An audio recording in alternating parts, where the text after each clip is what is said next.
All right, so for this week, just a quick little overview of what this assignment is. There's a couple things I need you to get done besides the test, because I know some of you got the test done. So you're going to see that those 3 slides are still on this assignment. And if you need to do it, great. If you don't, you can just not worry about those. So I'll talk about that in a minute. The first thing I'm going to have you guys do is I want you to take a picture of the last 10 recordings of your reading documentation. Just make sure they're clear enough. So take a nice clear picture of just the last 10. I just want to see what you guys have been reading and that kind of stuff. Okay, so the last 10 on your reading documentation.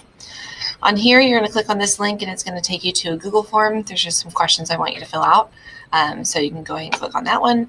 And then this one, there's a book recommendation slide that I want you to do. So on the next slide, it's white, like there's nothing on it, it's blank. But you're going to choose a book to recommend to another student to read. Okay, and I want you to include the following things. You're going to have the title, the author, summary of the book, and I'm saying that this should include some of the story elements that we learned from this quarter, theme of the book, how the character changed throughout the story, like what they learned, that goes back to the theme, and then anything else on why you recommend this book. Okay, so you're going to be doing that on this slide. This right here says delete this and start your book recommendation. I only want you, to use this slide, and I want you to be creative. So you can do what you want, but just make sure you're telling me what book you want to recommend and include these things here on it. Okay? If you want to add more things, you can. All right. Then it gets down to the things that we did last week as well. These are the optional activities.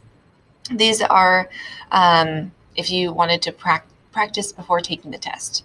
So these are on here again. Again, they are optional. You do not have to do them.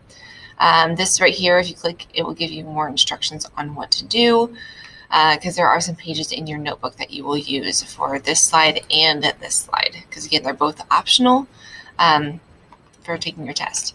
Then you get down to this one. Your test is not due until 3/16.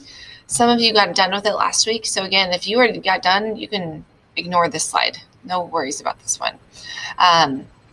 So anyways, that's what you're going to do there. Otherwise, that's kind of all you're really doing besides reading for 50 minutes and make sure you're recording that. And that's all I got for you.